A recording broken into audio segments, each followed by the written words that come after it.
the Trudeau government with this climate action initiative, which has been renamed to the carbon tax rebate. What they're doing is they're taking part of the money that they collected from the carbon tax and giving it back to the people. I think with an estimate, the latest estimate puts it around maybe like $1,700, so 1,700 Canadian dollars collected per year per person. And personally, my rebates are much less than $1,700, so I'm getting like much less than that back. I don't know about you guys, because I think it depends on sort of your income, and it's like slightly different for everyone. But my question to you is, like, do you think that this program, like, do you think the carbon tax makes sense in the first place, right? Because this is a big topic of contention. Should we scrap the carbon tax? And if yes, if no, regardless of what your answer to that is, what do you think about the carbon tax rebate program? Now, I have strong opinions about this, but I'll reserve my opinion and not poison you guys' mind and let you guys answer it first. But yeah, let me toss a question to you guys. What do you think of the carbon tax? What do you think of the carbon tax rebate? Don't speak all at once. Yeah. So the carbon tax has always been such a weird thing for me because, I hear a lot about it. I see it on my bills, and yet I have no idea what the heck they're spending the funds from the carbon tax on to, reduce emissions to help the environment in general. And I think that fact alone makes me less inclined towards it because I don't know exactly what they're doing, and it's not been clearly advertised what they're doing with those funds. And then the whole rebate aspect of it, it's like, okay, you're taking my money and then giving it back to me. Like, it's okay. It's just the whole messaging with it is super weird because it's not like they've gone and been like, look at all these things we're doing with this money that is like going to help the environment, that's going to like help preserve Canada and the world for future generations. This is all this hard investments and stuff. And maybe on that front, maybe I'm just not seeing it. But either way, it's not being communicated necessarily to me in a fashion that I understand what I am paying for when I pay the carbon tax. And because of that fact, when I see the bill expense on my bills for the carbon tax, I'm like, okay, what's it for? It just feels like another additional expense that, I don't really want to pay because especially when I can't see what it's being used for. So I think that the whole rebate carbon tax in general, it just feels like it's extremely poorly communicated. And if it is doing anything, it's not being communicated what it's doing. And if it isn't doing anything, it's just making my life more expensive. And that kind of sucks. So that's kind of what I think of it. Yeah, to add on, I don't think it's just like Tristan necessarily who thinks it's like a really expensive expense. Like, to be frank, I myself don't pay any carbon taxes. Maybe I indirectly do, but fact of the matter is that I also don't know where the carbon tax money does go to, and the rebate that you get obviously isn't nearly as much as the carbon tax, and I think a lot of Canadians nowadays are just drowning in all their expenses. Life is extremely expensive. Bank of Canada is not dropping those rates anytime soon. So honestly, maybe dropping the carbon tax isn't a bad idea. I think it's just simply too expensive for Canadians, and we just need to allow Canadians to be able to not sink and maybe even float a bit, I guess is what I'm saying. Yeah, and I totally agree with all of what you both just said. And in fact, I'm gonna go one step further and say that both the carbon tax and the carbon tax rebate are both a complete grift. And I told you I have strong opinions on this. So now that you guys have spoken, I can speak my comments, which is that.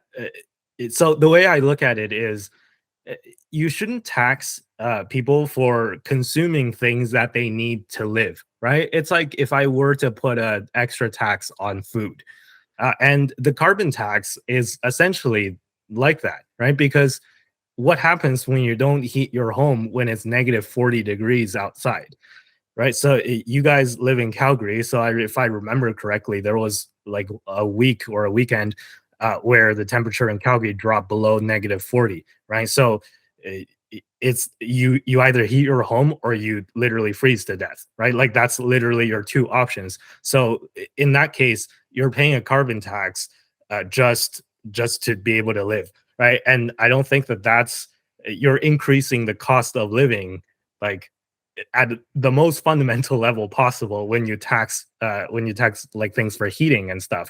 And humans need to produce some carbon. Like we can't just by living and breathing, we're breathing out carbon dioxide. So you can't be carbon neutral. Like if you're alive, the only way to be carbon neutral is if you're dead. So this whole like taxing consumption thing, it doesn't make sense, right? Because Canada's population is also increasing. So if we have more people, then we're going to have more people consuming stuff, and we're going to have more carbon emissions, and we're kind of punishing people for like a population growth essentially just because we have more people consuming stuff. So that's number one. And number two, to Dom's point, you said, if you don't pay for, let's say you live in an area where you don't pay for the housing, like heating costs yourself, right? So uh, it's like you're still paying the carbon tax, right? You're paying the carbon tax if you need to fuel up your car. Well, if you say, oh, what if I don't own a car? Well, I assume you buy food from the grocery store, right? Like, how do you think the food from the grocery store gets delivered to the grocery store? It needs to be shipped on trucks, and those trucks run on diesel, right? So you can't avoid uh, the carbon tax no matter what. Like if you need to consume anything, food, like that has a component of the carbon tax built into it already. So it increases the cost of food when you jack up the price of like gasoline and diesel and all this stuff, right? So that's number one. And number two, this carbon tax rebate. The reason why I call it a grift is because it is a grift.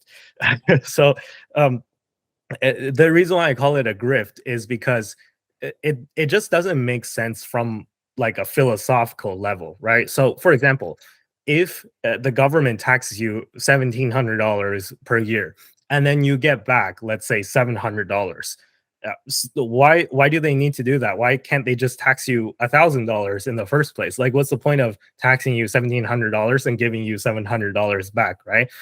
And my theory as to why they do this is to make it seem like they're giving people free money, because it feels good when you log into your bank account and you see that the government deposited a couple $100s in your bank account, and you're thinking, oh, like thank the government, we're getting free money from Daddy Trudeau. So it's just like the thing that like people think, like initially, right? Like when they get handouts from the government. So it makes people feel good, and then it makes a lot of people more likely to vote for Trudeau because he's going to be seen as the person that's giving people money. But in reality, he's just handing you back your own money that you gave him in the first place, and that he skimmed like 50% of it or even more, and then give you back like the chump change. And then, it's money that you didn't expect was coming, right? Because you thought he was going to take the whole thing. But no, he's going to give you back like, 10, 20, 30% of it.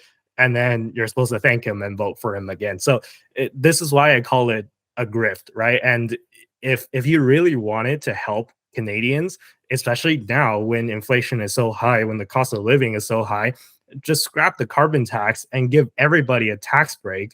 And I think that that's the right thing to do, right? As if he really cared about the cost of living, but he doesn't, right? And I know the environmentalist side is going to be like, oh, what about the environment? It's supposed to punish, gasoline and fossil fuel producers. I get that, right?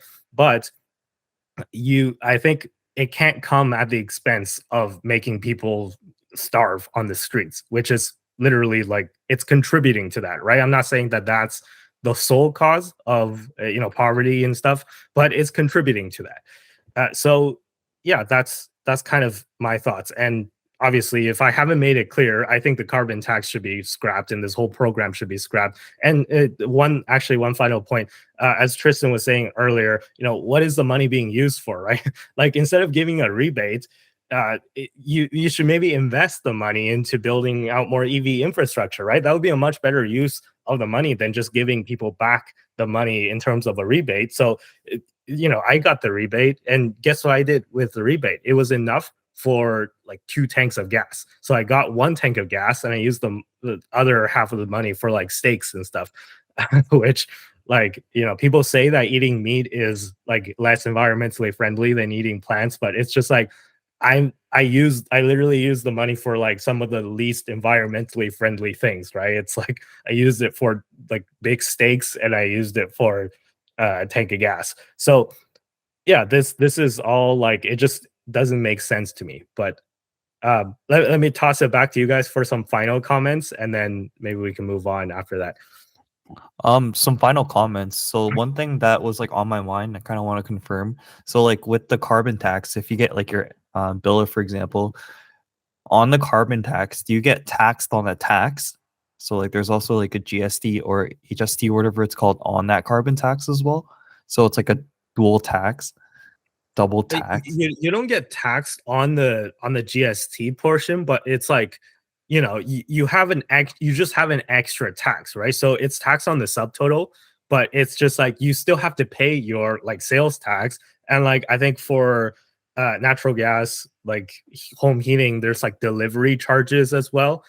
So if you actually look at a bill of like heating costs, like 80-90% of it excuse me, 80 to 90% of it is not the gas itself. It's like delivery charges, and then it's taxes, and then it's like sales tax, carbon tax, this tax, that, and there's like a fee.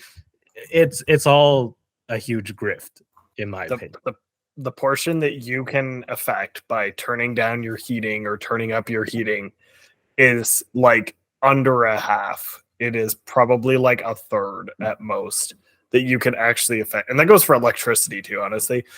The amount that you can affect by turning up or using more or using less energy is not the majority of it. It's very much like a third at best. And the carbon tax on my bills when I checked last was about 25% of the bill, just to put in perspective. So not the whole bill, but like the 25% of the natural gas home heating portion of the bill. So it's not inconsequential. Like it's extremely significant, right? Like yeah, 25% like more essentially. Like your bill will be 3/4 of the price if they just scrap the carbon tax. Mm-hmm. It's kind of wild.